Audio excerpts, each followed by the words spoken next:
another incredible treat. It's Vicki Maguire. She's Chief Creative Officer at Havas and a total force of nature. So definitely one to sit back in your seats and brace yourself. This should be an incredible presentation. It's over Zoom. Very sad she can't be with us, but I think it's going to be just as dynamic. She translates well on any experience. So I think now over to Vicki. Hiya.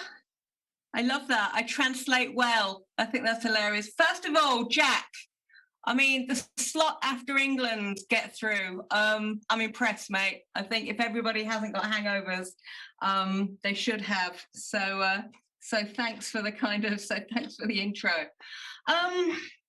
Look, the title of this talk, and I'm not going to do a lot of slides, and I'm not going to I've got no kind of data. This is kind of from the heart. Was basically, where do we go from here?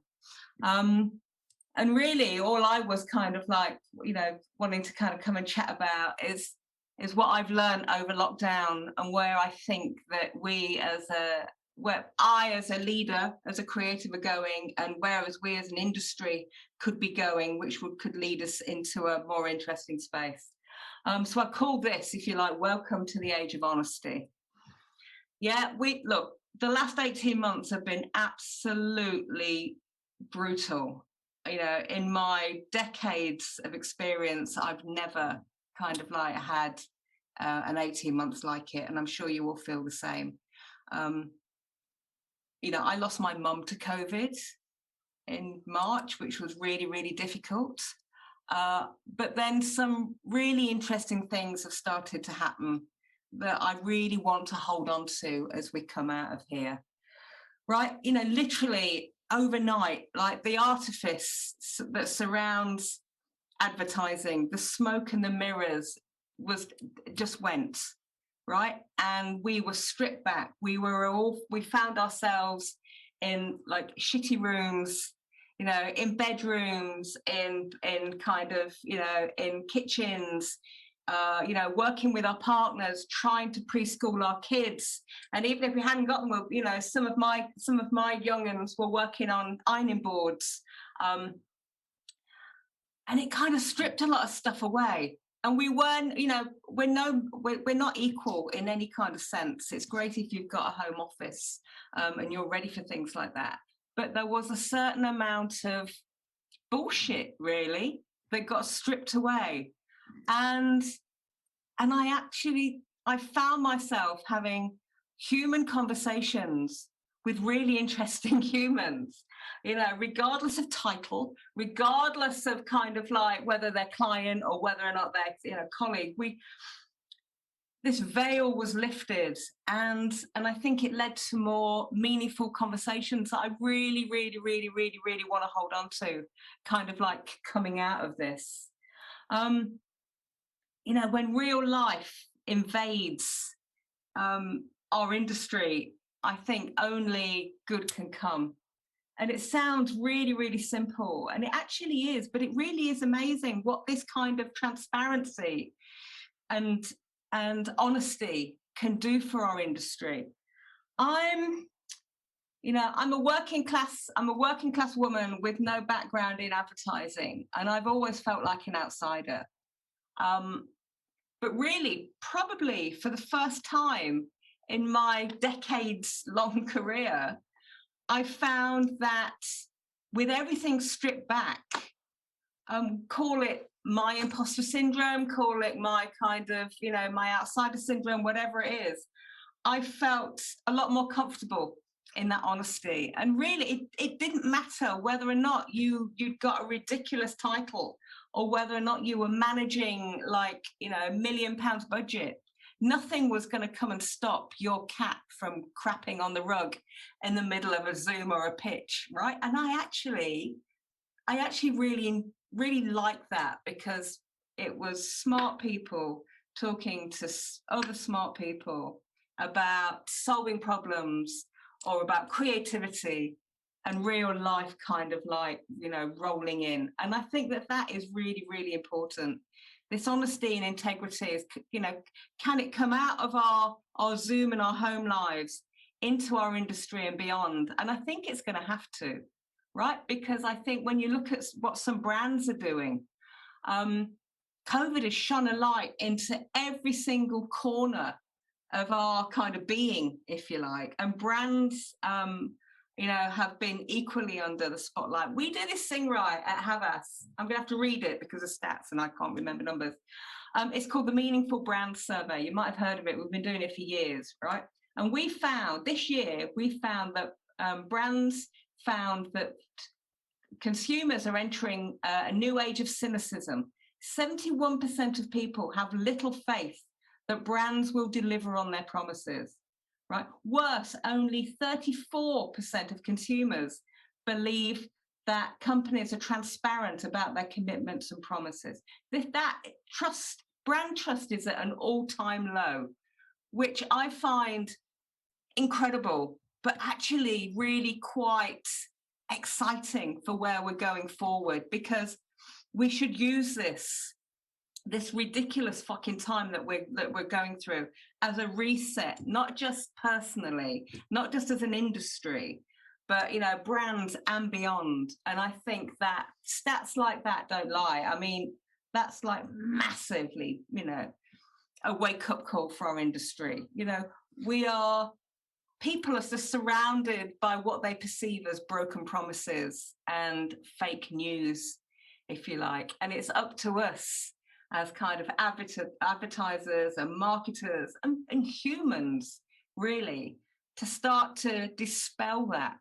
Not by putting another veil of secrecy in front of it, but by being more open and more transparent with what we as brands believe our role is in this world.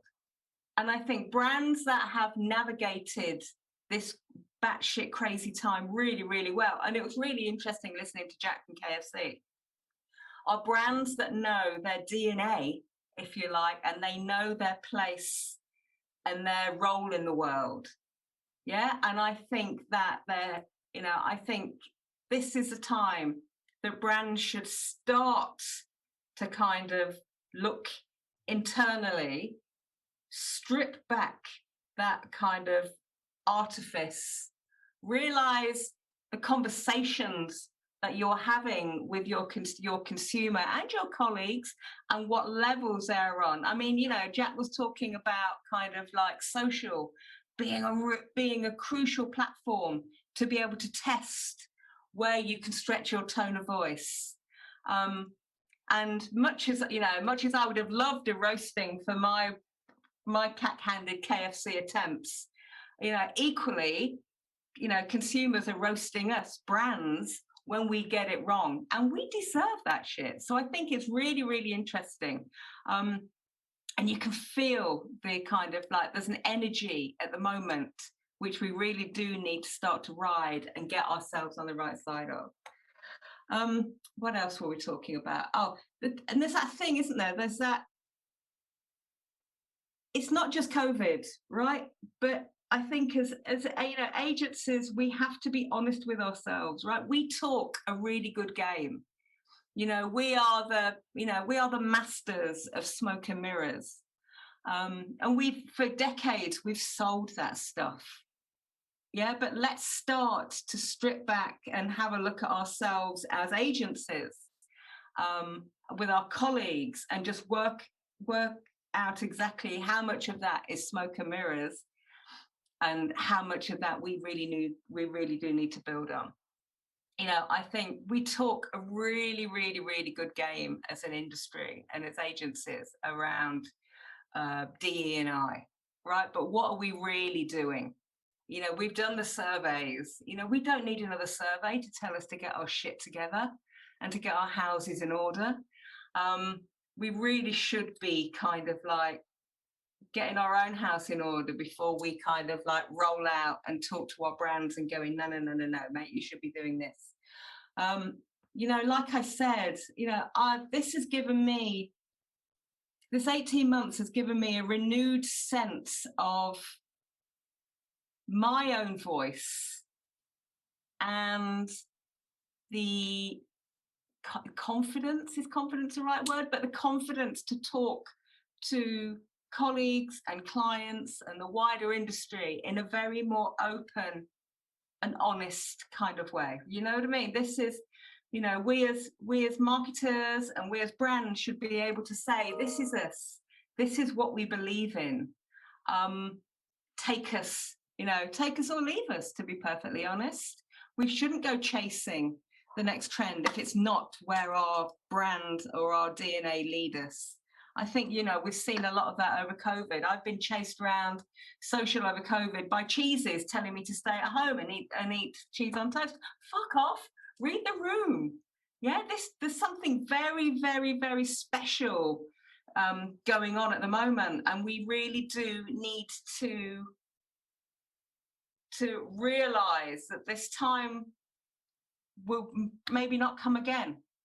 So while everything has been blown to bits, while everything is up in the air, we can start to, I hate using the word build back better because I don't want it to be a trite kind of giveaway, but we really should be able to kind of lean in and kind of like work out exactly what we can do to have more honest and more transparent conversations with ourselves, as an agency, as an industry, and as kind of like brands and beyond. So is this all making sense? I hope so. Because I do a couple of things. I'm a massive note taker. I'm a massive kind of post-it note, aid memoir, note to self girl. So I've got a couple of these that I think that I'd like to share. And they're more for me, but if you get anything out of them, I think, you know, I hope you do, and I'll explain as I go along. So I'm now going to just put a bit of a dodgy deck up. It's 5 statements that kind of I'm trying to live by. Number 1, no one gives a fuck about the biscuits, right? We are in an absolute. We're all going to roll back to our agencies, maybe one day, maybe 2 days, maybe 3 days. But the fact that I have been in my colleagues and my clients' spare rooms, like that my mates have never been in because it's so shit. You know, I've seen everything. And at our best, we are smart people having conversations with other smart people about amazing creative ideas or about solving business problems. And it's not about the biscuits. It's not about the swanky reception. It's not about their headed note paper or the fucking pencils or all of those kind of like trappings, which we seem to have used as an industry to kind of like to say, hey, we've got something special. The special things in our industry are our talent and our people. And I think the closer we can get together, the better. So I hope that makes sense. Show us your knickers, right? Show us your knickers, show us your pets, show us your partners, show us your kids, show us your bad back rooms. There's a radiator here. I don't know whether you can see it behind me. I've actually done a pitch meeting with a pack of 5 Marks and Spencer's knickers drying on that radiator without realizing it. And my client could see it, and she was pissing herself. It breaks down barriers. Seriously, when real life, like I said before, when real life comes charging in to our industry, whether it be my pack of 5 or whether it be your fresh talent that isn't pale, male, stale, or have got kind of like relatives in the industry, there's a freshness. Yeah, and that can only be good for this industry. Number 3, let's stop talking shit, right? Let's just have honest, transparent conversations in normal language to people that we want to have conversations with, right? We're really good at inventing isms and trying to kind of like roll what we do as an industry in big words, in glitter, when really, you know, me, you, over Zoom, over coffee, having a conversation will get us further. So I think let's start talking open and honestly. Let's not start using words like imagineering and all of that kind of like, you know, we've all, I don't know if you played this, but I don't know if you played kind of like Zoom bullshit bingo. Yeah, we've got a perfect opportunity to stop that now, because the barriers have been temporarily kind of like broken down, and we should roll into that. Don't be a dick.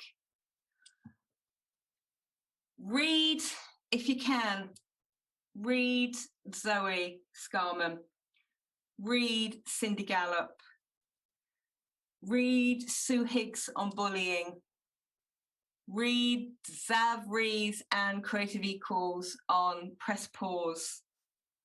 Yeah, this is the perfect opportunity to put those old anarchic, well, not even anarchic, just old shitty behaviors to bed, right? We need, look how we treat each other. Look how we talk to each other. Yeah, look how we respect each other, whether it be from, you know, race, gender, age. Let's stop using word. Let's stop calling creatives rock stars. They're not fucking rock stars. Yeah, we're just people trying to do a best job that we can. When you add on all of that bullshit, we just make a rod for our own back, and we look like dicks. So let's stop being dicks. Let's start treating people as humans, and let's stop being a dick, but let's stop hiring them. Let's stop growing them, if you like. Let's start to put those old behaviors to bed. So you've got a bit of reading to do there. And then finally, right, never forget.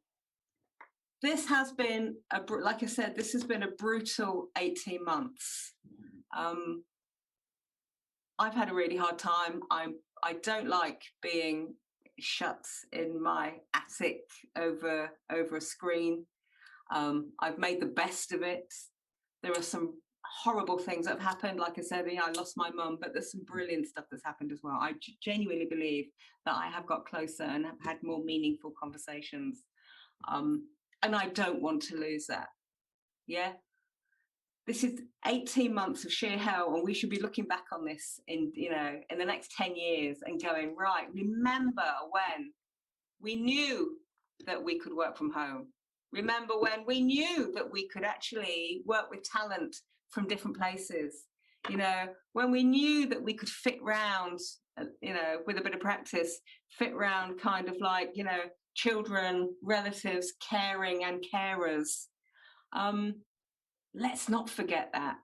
Let's welcome back the people that our systems shut out, and lean into it. And really, I hope that made sense.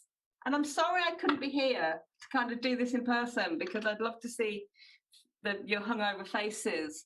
Yeah, if anything struck a chord, or if you want to chat, you know where I am. I'm Vicki.Mcguire@havas.com. Just drop us a line, and we can have a chat with knickers on the radiator, over Zoom, over a coffee. I really don't mind. But thank you very much. Vicki, thank you so much. Fantastic talk. Oh, I can hear you clapping and I can't see you. This is so weird. I know, it's very weird. We can all see you. We can all see you. You're massive on our screen, so we can all see you. Huge high definition, but you can't see us. But that was a fantastic talk. Lots of questions coming in. One from me to kick off with. You started off talking about the fact that you're a working class woman in advertising. You've always felt like a bit of an outsider. Obviously, there's a lot of work going on. Great work like Brixton Finishing School and initiative after initiative to try and change this. But how well do you think the industry is doing about changing that particular inequality, I guess? I think the industry has got to realise that we need those people more than those people need us. Right? We are under this illusion that everybody's banging down the door trying to get into advertising, this fresh talent with these fresh ideas, and all we've got to do is go out and find them. No. We have got to change internally to not only welcome these people in, but to give them the tools and the space and to break down the rules to let these people thrive.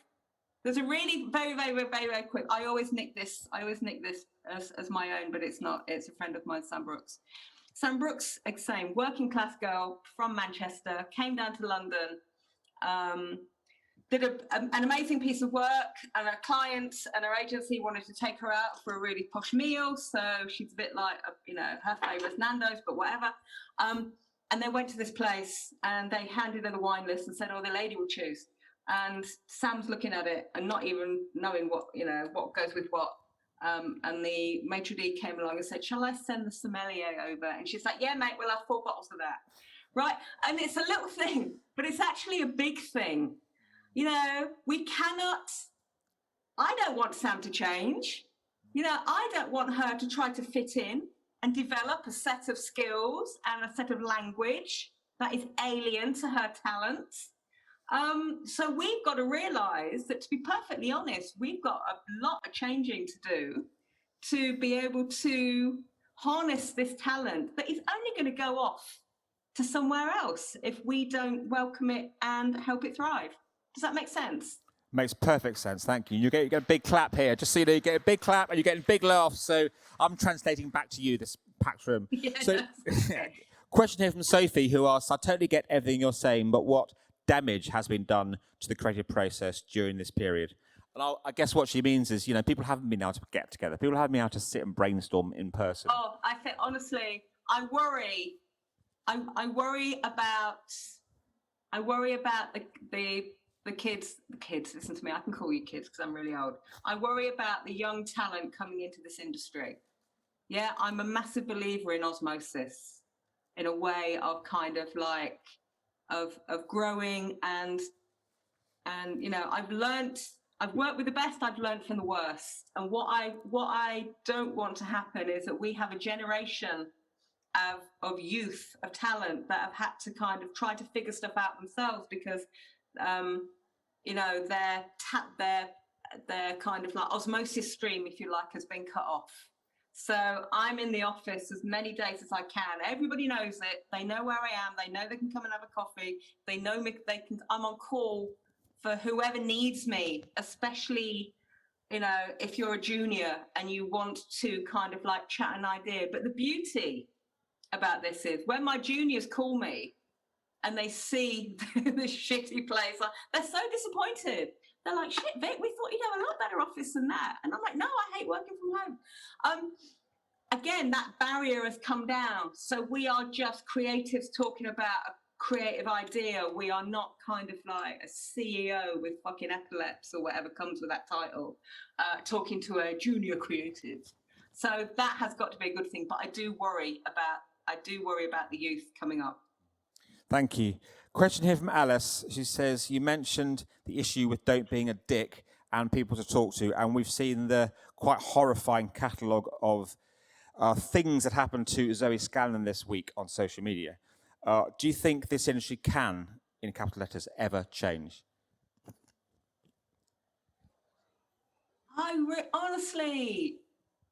Yes. Because if it doesn't, it's going to die.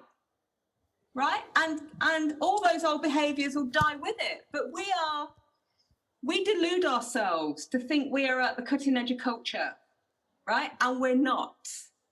And if we are still rolling out this bullshit, if we are still rolling out this bullying and this kind of like cop blocking and this kind of like, you know, I can touch you up because I'm your boss bollocks, then we're just not going to survive. But the beauty about people like Zoe, sorry Zoe, I got your name wrong, and people like Sue and people like Creative Equals and kind of like Pippa over at Wackle is we are starting to call it out. And if we do not call it out, then it's not going to change. And it is uncomfortable. But this is a time to do it when everything is broken. Let's put it back the way that it should be put back. Okay, this is a question from me, Vicki.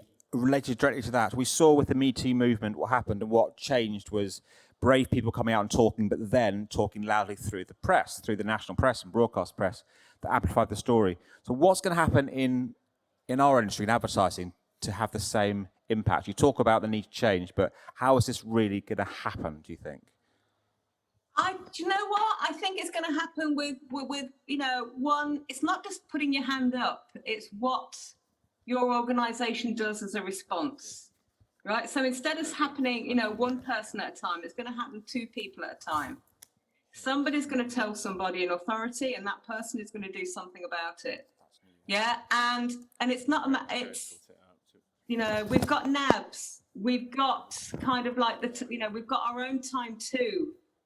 There are places that we can go to talk to, and there are actions that these agencies can take.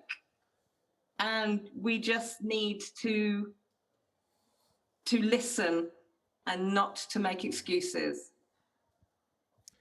Thank you. Vicki, okay, it makes perfect sense. One here from Tom, who says, what have been your most inspirational experiences during the last 18 months?